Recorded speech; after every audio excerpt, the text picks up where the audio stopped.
महाभारत के 10 शापित योद्धाओं की कहानी। महाभारत एक ऐसा ग्रंथ है जिसमें केवल युद्ध का ही नहीं, बल्कि नीतियों, प्रेम, त्याग, छल और शापों का गहरा चित्रण मिलता है।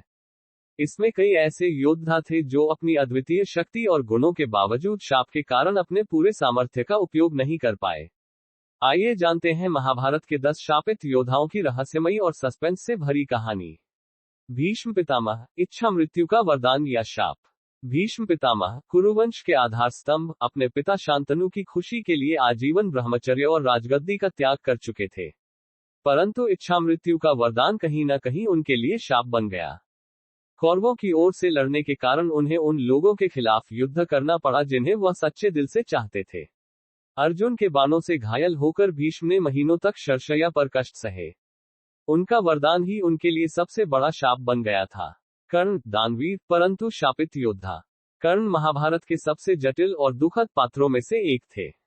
वह सूर्यपुत्र थे, लेकिन जन्म से ही समाज द्वारा तिरस्कृत हुए। जब कर्ण ने परशुराम से शिक्षा ली तो उन्होंने उसे क्षत्रिय समझकर शाप दिया कि वह अपने सबसे कठिन समय में अपनी विद्या भूल जाएगा। यही नहीं, एक ब्राह्मण ने भी कर्ण को शाप दिया कि उसका रथ का पहिया भूमि में धंस जाएगा और उसी समय उसकी मृत्यु होगी। ये शाप ही उसके जीवन के अंत का कारण बने। द्रोणाचार्य, अपने ही शिष्य के हाथों मृत्यु। द्रोणाचार्य, जो कुरुक्षेत्र के महान योद्धा और पांडवों तथा कौरवों के गुरु थे, स्वयं भी शापित थे। एक बार उन्होंने एक ब्राह्मण के तपस्वी पुत्र का अपमान कर दिया था, जिसके कारण ब्राह्मण ने उन्हें शाप दिया कि वह अपने ही शिष्य के कारण अपनी जान गंवाएंगे। यही कारण था कि युद्ध के दौरान द्रोणाचार्य को अश्वत्थामा की मृत्यु का झूठ सुनकर अपने शस्त्र त्यागने पड़े और द्रुपद पुत्र धृष्टद्युम्न ने उनका वध कर दिया। अश्वत्थामा, चिरंजीवी होने का शाप। द्रोणाचार्य के पुत्र अश्वत्थामा को महाभारत के अंत में श्री कृष्ण ने शाप दिया कि वह अमर रहेंगे, लेकिन अपने कर्मों के लिए उन्हें पीड़ा झेलनी पड़ेगी। अश्वत्थामा ने रात के समय पांडवों के पुत्रों का वध कर दिया था और ब्रह्मास्त्र का दुरुपयोग किया। इस कारण कृष्ण ने उसे मृत्यु तुल्य कष्ट सहने का शाप दिया। आज भी कहा जाता है कि अश्वत्थामा धरती पर भटक रहे हैं। अभिमन्यु, चक्रव्यूह का रहस्य और शाप। अभिमन्यु, अर्जुन और सुभद्रा के पुत्र, बाल्यकाल से ही शौर्य का प्रतीक थे। जब अभिमन्यु अपनी माता के गर्भ में थे तो उन्होंने अर्जुन से चक्रव्यूह भेदन की कला सुनी थी। परंतु उनकी मां सो गई और वे चक्रव्यूह से बाहर निकलने का रहस्य नहीं सुन सके। यही उनके लिए शाप बन गया। युद्ध में अभिमन्यु ने चक्रव्यूह में प्रवेश तो किया, लेकिन बाहर निकलने का ज्ञान न होने के कारण उन्हें वहां घेरकर मार दिया गया। जयद्रथ, एक दिन की शक्ति का शाप। जयद्रथ, जो कौरवों की ओर से लड़ रहे थे, ने अर्जुन के पुत्र अभिमन्यु की हत्या में महत्वपूर्ण भूमिका निभाई। परंतु एक समय में उन्होंने द्रौपदी का अपहरण करने का प्रयास किया था। तब पांडवों ने उसे जीवन दान दिया, लेकिन शाप दिया कि उसके जीवन का अंत अर्जुन के हाथों होगा। इस शाप के कारण जयद्रथ को अपने जीवन का अंत सुनिश्चित दिखाई दिया। महाभारत के युद्ध में अर्जुन ने सूर्यास्त से पहले जयद्रथ का वध किया। शकुनी, छल कपट में फंसा योद्धा। शकुनी, गांधार के राजा और कौरवों के मामा, अपने कुटिल दांव पेंच के लिए जाने जाते थे। परंतु उनकी चालबाजी का कारण भी एक प्रकार का शाप ही था। कौरवों के पिता धृतराष्ट्र ने गांधार के राजपरिवार को कैद किया था, और उसी कैद में शकुनी के पिता ने शाप दिया था कि शकुनी की सारी चालें अंततः उसके अपने परिवार के विनाश का कारण बनेंगी। यही हुआ, जब उसकी योजनाएं महाभारत युद्ध और कौरवों के नाश का कारण बनी। भीम, हनुमान का शाप।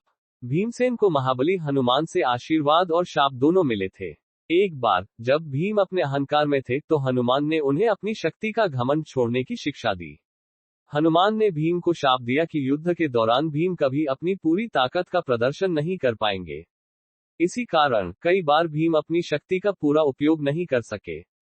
युधिष्ठिर, सत्यवादी लेकिन शापित राजा। युधिष्ठिर को अपनी सत्यनिष्ठा के लिए जाना जाता था, परंतु युद्ध के दौरान द्रोणाचार्य को धोखा देने के लिए उन्होंने अश्वत्थामा के मारे जाने का झूठ बोला। यह उनके जीवन का सबसे बड़ा पाप बन गया। श्री कृष्ण ने उन्हें शाप दिया कि उन्हें अपने जीवन में अशांति और आत्मग्लानि का सामना करना पड़ेगा। यही कारण है कि युधिष्ठिर हमेशा मानसिक तनाव में रहते थे। अर्जुन, स्वर्ग का शापित योद्धा। अर्जुन को अपने पराक्रम और साहस के लिए सम्मानित किया गया था, लेकिन एक बार इंद्र ने अपने अहंकार में अर्जुन को शाप दिया कि उन्हें अपने धनुष का उपयोग करके अपने प्रियजनों के खिलाफ लड़ना होगा। इस शाप के कारण अर्जुन को कुरुक्षेत्र युद्ध में भीष्म, कर्ण और द्रोण जैसे अपने प्रिय जनों के खिलाफ युद्ध करना पड़ा। शाप और योद्धाओं का जीवन। महाभारत के ये शापित योद्धा न केवल अपने समय के महान योद्धा थे, बल्कि उनकी कहानियां हमें ये सिखाती हैं कि कर्म, भाग्य और शाप एक दूसरे से गहराई से जुड़े हुए हैं। इन शापों ने महाभारत की कथा को न केवल रोमांचक बनाया, बल्कि इसे जीवन के गहरे सत्य से भी जोड़ा। इन सभी योद्धाओं की कहानियां ये दिखाती हैं कि चाहे आप कितने भी शक्तिशाली क्यों न हो, आपके कर्म और शाप आपके भाग्य को निर्धारित करते हैं। महाभारत के हर शाप में सस्पेंस और जीवन के गूढ़ रहस्य छिपे हुए हैं, जो आज भी हमें सोचने पर मजबूर करते हैं। क्या आपको भी इन शापित योद्धाओं की कहानियों में अपना जीवन झलकता दिखता है?